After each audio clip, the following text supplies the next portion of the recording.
هذه السعديه حماقت ومن بعدها انتحرات بسبب الحب ديالها لامين. وهذا امين بوليسي. فقبل ما نبداو الفيلم ديالنا بغيت كلشي يخلي لي الراي ديالو. واش الحب يقد يحمق ويخلي الواحد ينتحر؟ ساو خلي لي رايك ونبداو مع الفيلم ديالنا. ياو السلام عليكم ومرحبا بكم في فيلم جديد. الفيلم ديال اليوم كيبدا مع السعديه ماشي بحال البنات الماترياليست وكل ما بغات هو تعيش مع اللي بغى قلبها. السعديه جا فيها شحال من واحد يخطبها وكترفض بلا حتى ما تعرفوا شكون واش عنده. البطله ديالنا مشات عند اختنا اللي سميتها عواطف. من بعدها مشاو يشفروا الليمون وهذا الليمون مر. شافهم البوليسي اللي هو امين جا عندهم وقال لهم اش كديروا تما. من بعدها هبط السعديه وكتكون هذه اول مره كتشوفوا فيها وكطيح فيه الحب من اول نظره. حتى امين كيدير فيها شوفه الاعجاب لكن امين من النوع اللي كيحشم. امين قال لها اش غادا ديري بهذا الليمون راه مر. السعديه حاله فيه فمها وقالت له كنطيبوه وكنزيدوا عليه السكر وكيولي حلو. من بعدها مشاو ومن اللحظه اللي شافته البطاله ديالنا ولات غير كتفكر فيه والله يجيب لنا اللي بغينا في حال السعديه ولات غير مقابله راسها في المرايه وكتفكر في امين. ما حناتها الزعطه الكافره بالله ولات غير تابعه فين ما مشى لاصقه فيه. مريحه هي وعواطف وقالت لها نقول لك واحد السر ويبقى بيناتنا. عواطف قالت لها قولي. السعديه قالت لها كنبغي واحد الولد. عواطف قالت لها شكون هذا الولد؟ السعديه قالت لها البوليسي. من بعدها قالت لها وليت كنتوحشو خاصني نشوفو كل نهار. الغد لبسات الخمار ومشات هي وعواطف تابعينه باش يعرفوا الدار ديالو وهما تابعينه. امين داز الحانوت خدا واحد هناريس والسعديه كرمات فيها التويشيه كيحسب ليها عنده الدراري. حتى شويه شافته كياكل فيها وهي ترتاح. بقاو تابعينه حتى عرفوا الدار ديالو. وامين صدق كيسكن حدا خالتها. وصل الغد ومشاو عند الفقيه بغاو يحركوا عليه المجامر. الفقيه بقى طالقه عليهم وعطاهم واحد الغبره وقال لهم خاصكم ترميوها ليه في العتبه ديال الباب. وقبل ما يأذن الفجر خداوها خلصوها وخرجوا. غاديين خارجين من عند الفقيه وكتشوفهم هاد الشالوطيه. من بعدها السعديه مشات عند بنت خالتها اللي ساكنه حدا امين وبدات كتسول فيها عليه وعرفاتو ما مزوجش. السعديه فرحات ولا عندها امل انها تكون معاه. السعديه كترجع للدار كتلقى الشالوطيه وصلاتها لامها. بدات كتهلل عليها وقالت لها وليتي سحاره صافي. من بعدها السعديه قالت لها نبغي واحد الولد ومشيت ندير له القبول. ما يكون طلبتي غير العالي سبحانه كان يجيب الله التيسير. كيبقى غير فيلم لكن هذا هو الواقع المر اللي كنعيشوه.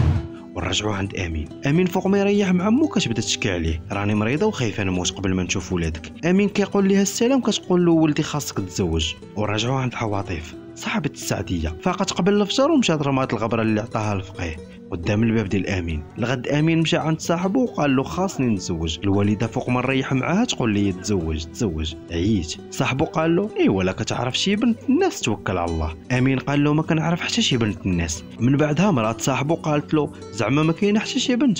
امين قال لها هاد الساعه ما كاينه حتى شي بنت لكن بانت ليا واحد البنت زوينه وما بقيتش تلاقيتها. امين داوي لهم على السعديه مشات عند بنت خالتها وكتبوا ليه واحد الرساله والسعديه عمرها قرات. كتباتها ليها غير بنت خالتها. السعديه كتقول ليها اش تكتب وبنت خالتها كتكتب نهار شفتك وانا كنفكر غير فيك. دارت معاها التصويره ديالها باش يعرفها. من بعدها مشات دقات على الام ديال امين حطات له البرا وهي تهرب. الام ديال امين خرجت كتلقى غير البرا شداتها دارتها في هذا الكتاب وشويه كيدخل ولدها امين قال لها بانه نجح ولا انسبكتور. الام ديالو بالفرحه نسات ما عطاتوش البرا. وصل الليل صاحبو عرض عليه ونفس الوقت عرض على هاد البنت بغاو يلاقيهم. مشات ايام وجات ايام والانسبكتور امين ولا كيتلاقى مع هاد الساطه كل نهار. من بعدها طلب منها الزواج. خوتنا وافقات والسعديه مازال كتسنى في المفعول ديال الفقيه يبان وكتسنى يجاوبها على البرا اللي ما وصلاتوش. من بعدها فتيات القوه مريحين في جنب البحر والسعديه قالت لهم علاش امين مازال ما جاوبني على البر. بنت خالتها قالت لها الا ما جاوبكش سيري عنده ودوي معاه. السعديه دارت فيها عزه نفس وقالت لها هو اللي ولد هو اللي يدوي معايا لكن غير ارتاحي ديك عزه نفس هي اللي غادا تخليك تحماقي. باينه كتبغي ديال بصح غير يلاه نمشيو معنا ما نقولوا له. وصل الغد وعواطف واقفه في السقايه وطالقه ودنيها. سمعت بان امين البوليسي غادي يتزوج وشداتها بجريه وحده. وصلت عند السعديه وقالت لها بان امين السيمانه الجايه غادي يجي يخطفك. السعديه بغات طير بالفرحه مشات وبدات كتقيس في التكاشط اللي عندها ولات فوق ما تحط راسها للمخده كتخيل راسها هي وامين مزوجين. السعديه بدات كتخيط في التكاشط وكتقد في راسها. من بعد ما دازت السيمانه السعديه غادا كتمشى هي وعواطف سمعوا شي عرس وبداو كيشطحوا. كتجي تشوف شكون مزوج كيبان ليها امين.